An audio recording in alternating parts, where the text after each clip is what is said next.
जिस समाज में माँ बाप सुरक्षित नहीं, वह समाज कभी सुरक्षित नहीं हो सकता। खून जब रिश्तों से आगे निकल जाए तो इंसान इंसान नहीं रहता, बस एक खौफनाक सच बन जाता है। जौनपुर, उत्तर प्रदेश। एक घर, 2 लाशें और एक बेटा जिस पर अपने ही माँ बाप को मौत के घाट उतारने का आरोप है। नाम है अम्बेश। लेकिन इस खौफनाक कहानी का सबसे बड़ा मोड़ तब आया जब इस वारदात का पर्दाफाश खुद उसकी बहन ने किया। माँ बाप अचानक लापता थे, घर में सन्नाटा था और बेटे की बातें कुछ ठीक नहीं लग रही थी। बहन को शक हुआ। बहन ने ही थाने जाकर माँ बाप की गुमशुदगी की रिपोर्ट दर्ज कराई। यहीं से पुलिस को एक दर्दनाक सच्चाई की आहट मिली। पुलिस ने अम्बेश को हिरासत में लिया।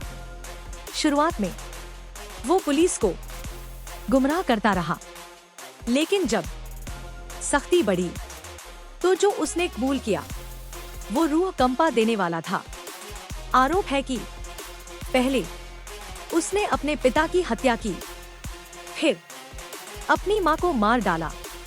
इसके बाद सबूत मिटाने के लिए शवों को आरी से काटा, कई टुकड़े किए, टुकड़ों को बोरियों में भरा और फिर उन्हें नदी में फेंक दिया।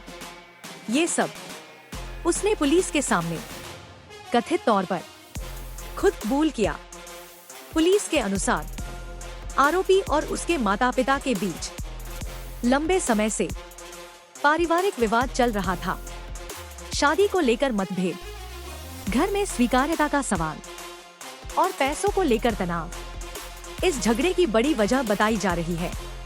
गुस्सा, नफरत और रिश्तों की टूटन आखिरकार इस खौफनाक अंजाम तक पहुंच गई। आज अगर उस बहन ने हिम्मत न दिखाई होती तो शायद ये सच कभी सामने नहीं आता। आज ये खबर सिर्फ एक क्राइम नहीं है, ये एक चेतावनी है कि अगर रिश्तों में संवाद मर जाए और गुस्सा हावी हो जाए तो इंसान हैवान बनते देर नहीं लगती। कानून अपना काम करेगा, अपराधी को सजा मिलेगी, लेकिन समाज को आज खुद से पूछना होगा, क्या हम अपने बच्चों को सिर्फ पढ़ा रहे हैं या इंसान बनना भी सिखा रहे हैं? और याद रखिए, जिस समाज में माँ बाप सुरक्षित नहीं, वह समाज कभी सुरक्षित नहीं हो सकता। सोचिए, समझिए और इंसान बने रहिए। Report Irfan Ali, chief editor, आवाम तक। आगे कार्य किया गया तो हमारे द्वारा सीन रिक्रिएशन किया गया, उसकी सारी बातों को ध्यान रखा गया और उसके घर में पूरा सीन उसी के द्वारा रिक्रिएट करा के हमारे द्वारा जो बट्टा था जिससे मारा था वो बरामद किया गया, आरी जिससे काटा था वो बरामद किया, माता पिता के दोनों मोबाइल फोन और चश्मे वो बरामद किए। आखिरी में उसने माता पिता के कपड़ों से ही खून के धब्बे पोंछे हुए थे, वह भी बरामद किए गए जो उसने छुपा के रखे हुए थे।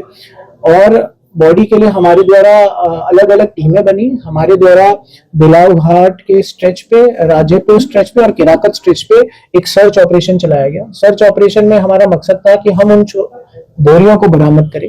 यहाँ पे हमने गोताखोर नावें इस्तेमाल करी और 2 दिन के अप्रोक्सीमेटली यह चल रहा था सर्च ऑपरेशन। मैं बताना चाहूंगा, इसमें एक बोरी बरामद हुई है जिसमें पिता के बॉडी पार्ट्स मिले हैं। तो आला कत्ल सारी चीजें बरामद हुई है और एक बोरी बरामद हुई है। अब तक यह प्रॉब्लम थी वह सिर्फ उसके माता पिता और उसकी थी, उसने बहनों को अपनी प्रॉब्लम के बीच में नहीं लाया जो उसके द्वारा बताया गया।